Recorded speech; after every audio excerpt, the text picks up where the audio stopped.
Palang Merah Indonesia PMI bersama Lembaga Biologi Molekuler Eijkman berkolaborasi untuk menangani penderita COVID-19. Dua lembaga ini menyiapkan transfer plasma convalescence atau penyembuhan dengan plasma darah untuk penderita COVID-19. Plasma convalescent ini diambil dari pasien yang sudah dinyatakan sembuh dari COVID-19 setelah melalui uji swab sebanyak 2 kali. Dan dalam 28 hari, pasien tersebut tidak boleh sakit.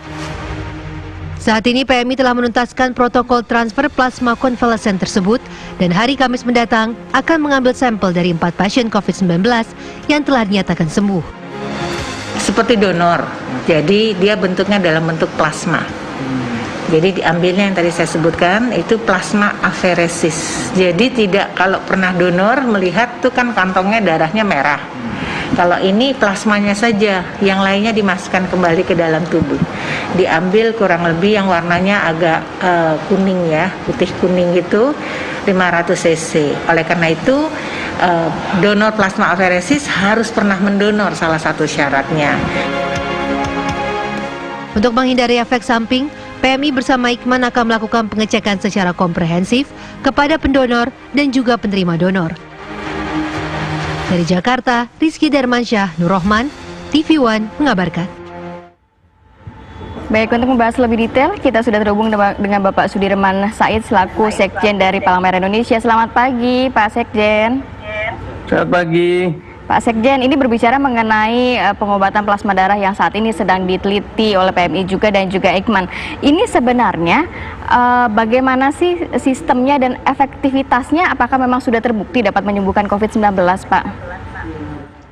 Ya, sebetulnya lebih tepat tadi yang bicara detail itu Dr. Linda, karena beliau adalah Ketua Bidang Donor Darah dan juga ada Ketua Bidang Kesehatan Pak Dr. Heru. Tapi dari segi policy, memang kami PMI diundang atau diajak oleh lembaga Eijkman untuk berinisiatif melakukan kajian penggunaan plasma darah untuk penyembuhan pasien COVID, dan dimulainya dari inisiatif mereka untuk mengkaji berbagai usaha di negara-negara lain. Di Cina sudah berjalan, di Iran sudah berjalan, di Amerika juga sudah berjalan. Tentu saja tahapan-tahapannya sebagaimana para dokter bicara itu dari mulai uji klinis sampai akhirnya dilakukan treatment secara massal. Peran dari PMI sendiri, Pak? Iya, peran dari PMI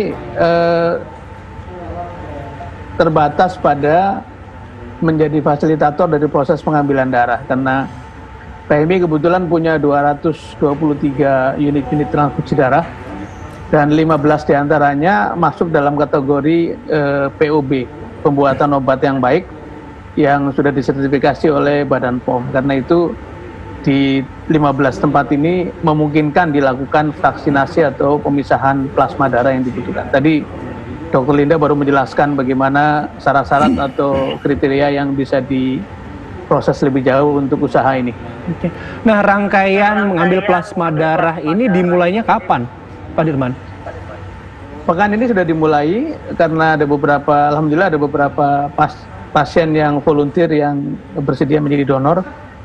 Dan tugas Palang Merah yang lain juga saya penting untuk digunakan, mencari atau mengidentifikasi pasien-pasien yang bersedia menjadi donor, dan bukan tidak mungkin di antara pasien itu memang sebetulnya adalah donor reguler PMI, sehingga kepada mereka kita lakukan pendekatan apakah bersedia untuk mendonorkan darahnya untuk menjadi bagian dari usaha ini, menjadi ikhtiar ini.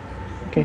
Nah, kalau memang sudah dilakukan, sudah ada 4 pasien yang menjadi relawan gitu ya, Pak. Ini kan ekspektasinya untuk bisa segera turut memutus atau menyembuhkan mereka-mereka yang sudah terkena COVID-19. Nah, mungkin Pak Dirman punya informasi, udah ngobrol dengan lembaga Eijkman ini.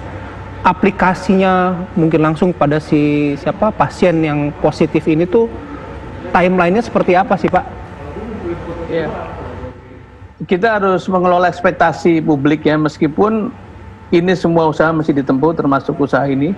Tetapi tetap akan perlu waktu. Artinya secara teknis laboratorium barangkali dalam 2-3 bulan bisa ketemu kesimpulan, tapi kan memerlukan satu logistik preparation ya untuk membuatnya menjadi sarana penyembuhan. Jadi kita terus memantau perkembangan-perkembangan di negara lain, dan kita juga berkomunikasi dengan palang merah seluruh dunia untuk saling sharing pengalaman. Jadi yang paling penting bagi kami, bagi kita semua adalah apapun usaha harus dikerjakan untuk mencari solusi, dan mudah-mudahan usaha lembaga Eijkman dan PMI tentu saja didukung oleh Kementerian Kesehatan.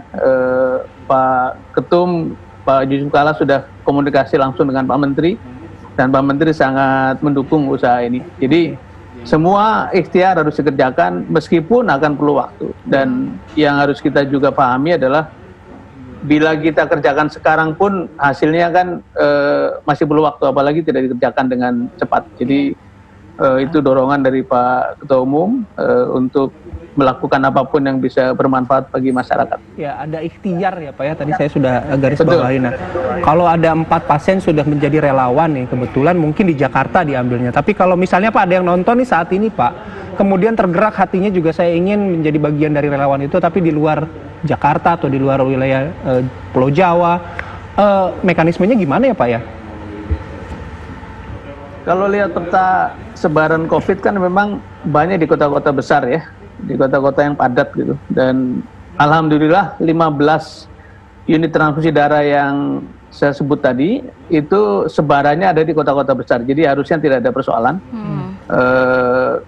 Dari mulai Surabaya, Semarang,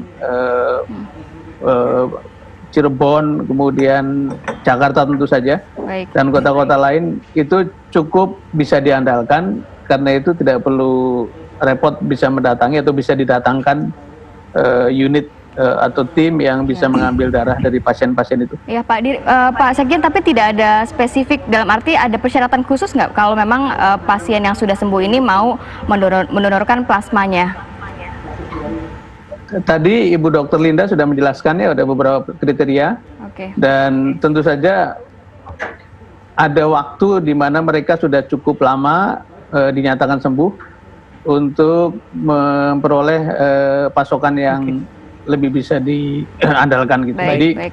Terima kasih ada banyak, kriteria teknis yang bapak-bapak di Eijkman dan juga di kesehatan itu akan menentukannya. Baik. seperti apa ya persyaratan dan spesifikasinya ya. Betul. Terima kasih banyak Pak Sudirman Said, Sekjen dari PMI. Semoga memang plasma darah ini dapat benar-benar nantinya untuk menyembuhkan COVID-19 di wilayah Indonesia ya. Oke. Dan perbincangan kami dengan Sekjen PMI Sudirman Said juga menutup perjumpaan kita di Apa Kabar Indonesia pagi hari ini. Saya Bayu Andrianto. Saya Kamarati Kusuma, pamit undur diri. Terima kasih dan sampai jumpa.